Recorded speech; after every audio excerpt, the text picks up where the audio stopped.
दोस्तों नमस्कार। आज फिर मैं हाजिर हूँ एक और सच्ची घटना के साथ।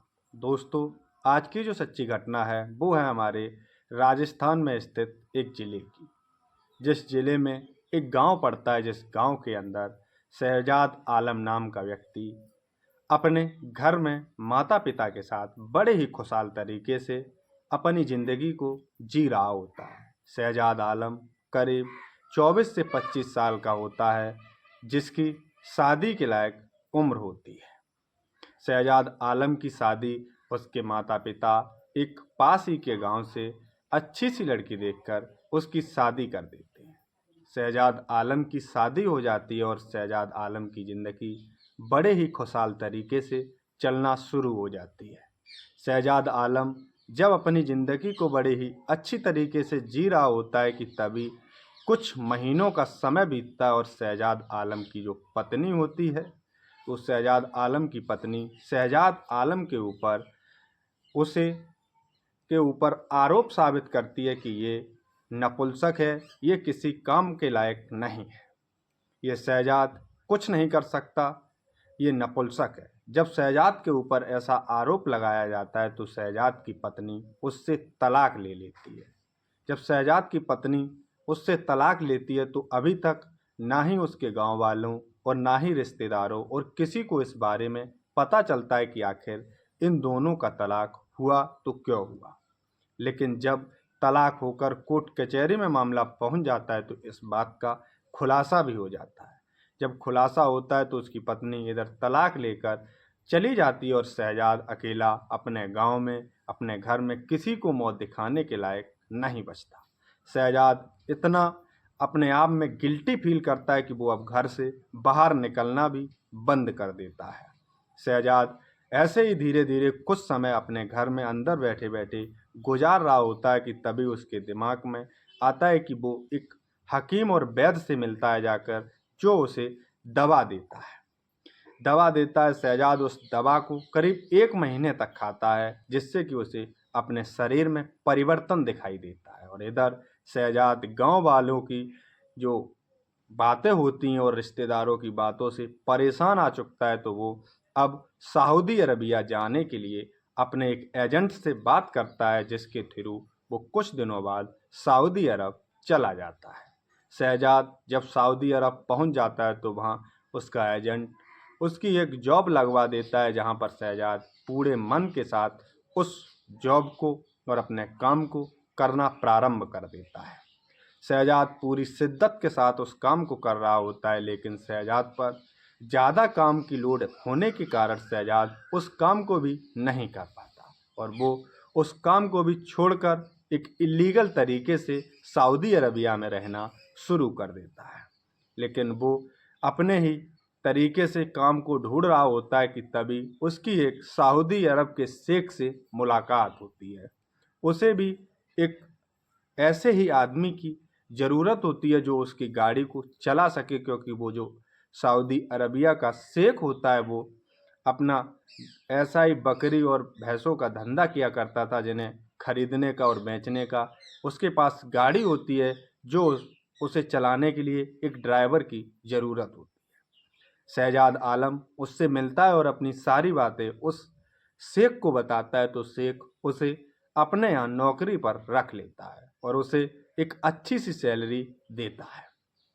जब सऊदी के शेख उस शहजाद आलम को अच्छी सैलरी देता है तो शहजाद आलम अच्छा कमाता है और वहाँ नौकरी करना शुरू कर देता है। यहाँ तक कि जब शहजाद आलम उस शेख के यहाँ नौकरी करता है तो उसका जो धंधा होता है वो दिन दुगना रात चौगुना बढ़ने लगता है, जिससे शेख भी काफ़ी खुश होता है और उसकी सैलरी इंक्रीज करता रहता है और उसका जो सैलरी का पैसा होता है वो शहजाद आलम को देता है। लेकिन शहजाद आलम के पास ना ही कोई बैंक अकाउंट होता है वहाँ और ना ही अपने पास पैसे रखने की कोई जगह होती है। शहजाद आलम उन पैसों को उस शेख के पास ही जमा करता रहता है और कहता है कि जब मैं अपने घर वापस जाऊंगा तो मुझे ये पैसे इकट्ठा करके आप दे देना, जिससे वो शेख भी उसकी बात मान जाता है और उसके पैसे अपने पास जमा करना शुरू कर देता है।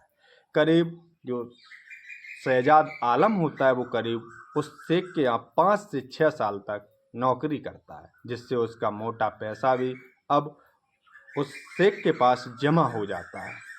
शेख के पास जब पैसा जमा होता है तो शेख से अब वो अपने घर जाने के लिए अपना सारा पैसा मांगता है। जब वो मांगता है तो वो शेख जो होता है वो पहले तो इसकी बातों को टालता रहता है और करीब ऐसे ही करके 5 से 6 महीने का समय निकाल देता है, जिससे शहजाद को भी अब समझ में आने लगा था कि ये शेख हमारे पैसे को पचाने के चक्कर में है। लेकिन शहजाद करता तो क्या करता, क्योंकि वो तो सऊदी अरबिया में फंसा हुआ है। ऐसे ही धीरे धीरे करके समय और आगे बढ़ता है, लेकिन सऊदी अरब का वो शेख उस लड़के के शहजाद आलम के पैसे देने में नहीं आता है और वो शहजाद आलम को एक दूसरी जगह शिफ्ट करा देता है, जहां शहजाद आलम रहना और शुरू कर देता है। शहजाद आलम अभी भी उसके साथ काम कर रहा होता है। तभी एक दिन वो शेख उस शहजाद से मीठी मीठी और चिकनी चिकनी बातें करता है और कहता है कि तुम यहाँ क्यों रेंट पे रहते हो, क्यों ना तुम मेरे साथ मेरे घर पे रहो, वहाँ एक मेरा रूम है वो खाली पड़ा रहता है, तुम उसमें रह सकते हो और हमारे घर का काम भी दिखवा सकते हो, और तुम्हारी घर पर भाभी जी हैं, उनको भी कोई सामान की अगर ज़रूरत पड़ती है तो तुम ला कर दे देना, क्योंकि मैं ज़्यादा घर पे नहीं रह पाता, मैं अपने धंधे में व्यस्त रहता हूँ, तो क्यों ना तुम मेरे घर पर उस रूम में रहना शुरू कर दो। शहजाद आलम भी उसकी बात मान लेता है और उसके घर पर ही एक रूम होता है, वहाँ रहना शुरू कर देता है। लेकिन ये बात ज़्यादा दिनों तक नहीं चलती और शहजाद आलम उसके काम को भी बटाता है और एक दिन इधर वो शेख होता है वो अपनी पत्नी के साथ मिलकर इस शहजाद आलम के पैसों को पचाने का पूरा षड्यंत्र बना लेता है। वो शेख अपनी पत्नी के साथ मिलकर एक छोटा सा फंक्शन रखते हैं, जिसमें वो षड्यंत्र बनाते हैं कि इस लड़के के पैसों को पचाने का बस एक ही आइडिया है कि इसके साथ किसी भी तरीके से कोई गलत इल्ज़ाम लगाकर इसे फंसा दिया जाए। वो दोनों पति पत्नी मिलकर अपने घर पर उस फंक्शन में उस लड़के से अपनी पत्नी को बुलवाता है और कहता है कि मेरे लिए बाहर से कुछ सामान लेकर आओ। और वो जो आलम होता है शहजाद आलम, वो इसकी पत्नी के कहने पर मार्केट से सामान लेकर इसकी पत्नी को दे देता है। लेकिन इधर जब वो इसकी पत्नी को देता है तो वहीं 6-7 शेख और मिलकर और उसका पति भी मिलकर उस लड़के को उसके घर में मारना पीटना शुरू कर देते हैं। लेकिन शहजाद आलम को अभी तक ये पता नहीं चल पा रहा था कि आखिर ये जो लोग हैं ये इसको किस लिए मार रहे हैं। शहजाद आलम को इस बात का जब पता नहीं लग पाता है तो शहजाद आलम उन शेखों के हाथ जोड़ता है, पैर छूता है, पूछता है कि आप लोग मुझे क्यों मार रहे हैं, आखिरकार मेरी गलती क्या है। लेकिन शहजाद आलम जैसे ही इनसे ये पूछता है तो और ज़्यादा इसको मारना पीटना शुरू कर देते हैं और कहते हैं कि तूने अपने ही गालिब अपने ही मालिक की पत्नी को जोर ज़बरदस्ती हाथ पकड़ा सामान के बहाने, इसलिए तेरी पिटाई हो रही है और अब तेरी एफआईआर की जाएगी। इतना कहकर वो शेख पास के ही थाने में जाता है और इस शहजाद आलम के खिलाफ रेप केस की एफआईआर दर्ज करा देता है। इसकी एफआईआर दर्ज होने पर तुरंत ही पुलिस इसे शेख के घर से उठाकर थाने में ले जाती है और इससे पूछताछ शुरू कर देती है, क्योंकि आप लोगों को पता है कि सऊदी अरबिया में ऐसा घिनौना कृत्य करने की सज़ा केवल मौत है। वहाँ पर जो ऐसा कृत्य करता है उसे लोग बाग मिलकर ही, वहाँ की जनता मिलकर पत्थर के द्वारा मारती पीटती और इतना मारती है पत्थरों से कि उसे मार मार कर मार देती है बिल्कुल। जब ऐसा इसे पता चलता है शहजाद आलम को तो अब वो बहुत ही परेशान होता है, लेकिन वो करता तो क्या करता, क्योंकि वो सऊदी अरबिया में फंसा हुआ था। इधर शहजाद आलम से पुलिस जब पूछताछ करती है तो इसका केस कोर्ट में पहुंच जाता है, जहां पर इधर उस शेख को और उसकी पत्नी को भी उस कोर्ट में हाजिर किया जाता है और पूछा जाता है कि आखिर इस इंडियन लड़के ने तुम्हारे साथ क्या किया, ये सत्य है या गलत है। जिस पर उसकी पत्नी अपनी इन बातों को कहने में थोड़ा हड़बड़ा रही थी, जैसे कि उसके अंदर से ये कोई जोर जबरदस्ती बुलवा रहा हो। और हालांकि होता भी ऐसा है कि वो शेख उस शहजाद आलम के पैसे को पचाने के लिए अपनी पत्नी के साथ मिलकर ये षड्यंत्र बनाता है, जिससे कि उसकी पत्नी ये सब बातें कहने में हिचकिचा रही होती है। इसलिए जब ये सारी कहानी वो पत्नी उस जज को सुनाती है तो जज इस शहजाद आलम से भी पूछता है कि आखिर तुम अपने बचाव में या अपनी सफाई में कुछ कहना चाहते हो। शहजाद आलम बेचारा कहता तो क्या करता, क्योंकि वो इतनी दूर है इसलिए वो कुछ नहीं कहता। तो जज भी समझ जाता है और वो जिस दिन फैसला होता है उससे अगले दिन की तारीख बढ़ा देता है और कहता है कि इसका फैसला अगले दिन सुनाया जाएगा। और शहजाद आलम को वहीं जेल में डाल दिया जाता है। शहजाद आलम जब जेल में पहुंचता है और इधर ये सारे लोग वापस अपने अपने घर चले आते हैं तो शहजाद आलम जिस जेल में पहुंचता है वहां उसे एक व्यक्ति मिलता है और वो पूछता है कि भाई आखिरकार तुम्हारे ऊपर क्या जुर्म है। तो शहजाद आलम अपनी सारी घटना उस शख्स को बताता है कि ऐसे ऐसे एक शेख है जिसके यहाँ मैंने 6-7 साल नौकरी की और सारे पैसे अपने उसके पास जमा कर दिए, लेकिन अब उसकी नीयत हमारे पैसों के ऊपर बिगड़ चुकी है और वो अब हमारे पैसे नहीं देना चाहता। इसलिए उसने अपनी पत्नी के साथ मिलकर एक षड्यंत्र बनाया है और जिसमें मुझे उसने अपनी पत्नी के साथ गैंग रेप के मामले में फंसा दिया है।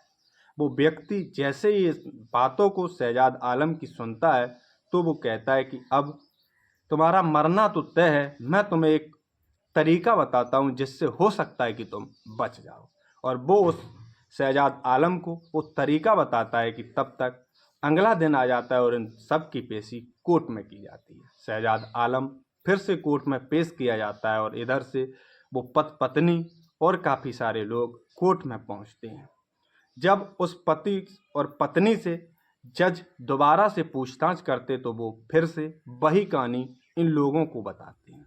इधर शहजाद आलम से दोबारा जज अपनी सफाई में कुछ कहलवाना चाहते हैं तो वो बताता है कि साहब हाँ, ये सत्य है कि मैंने इनके साथ रेप किया है। मैं तो रोज़ ही इनके साथ ये घिनौना कृत्य किया करता था। क्या करता मैं इनके घर में अकेला रहता था और इनके पति बाहर चले जाया करते थे। मैं करता तो क्या करता, ये आ जाया करती थी।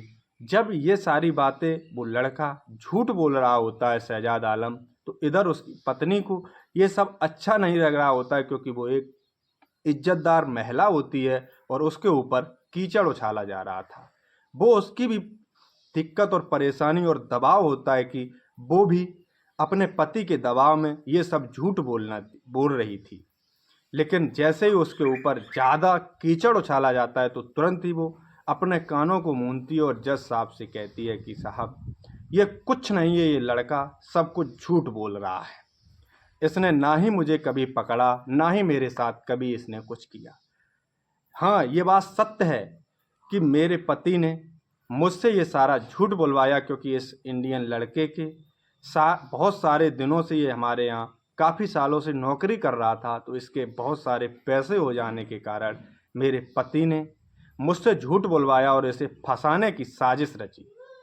जब जज को ये सारी बातें पता लगती है तो जज उस लड़के को अपने पास बुलाते और उसकी पीठ थपथपाते हैं और उसे कहते हैं कि बेटा सही है जो तुमने ये सब बता दिया, नहीं तो एक बेगुनाह की हत्या हो जाती मेरे हाथों और तुम बच के इंडिया नहीं पहुंच पाते। जज ही उस लड़के के सारे पैसे उस शेख से वापस दिलवाता है और यहाँ तक कि उसे कुछ और पैसे बढ़कर दिलवाता है उसके इंटरेस्ट के हिसाब से, और उन दोनों पति पत्नियों को 3-3 साल की जेल कराता है। इधर जो शहजाद आलम होता है वो उन पैसों को लेकर वापस अपने गांव, अपने घर, अपने शहर राजस्थान लौट आता है और वहां पर आकर अपने माता पिता के साथ एक दूसरी शादी करता है और अपनी ज़िंदगी को बड़े ही खुशहाल तरीके से जी रहा होता है। तो दोस्तों, आज की हमारी सच्ची घटना बस यहीं तक। जय हिंद, जय भारत।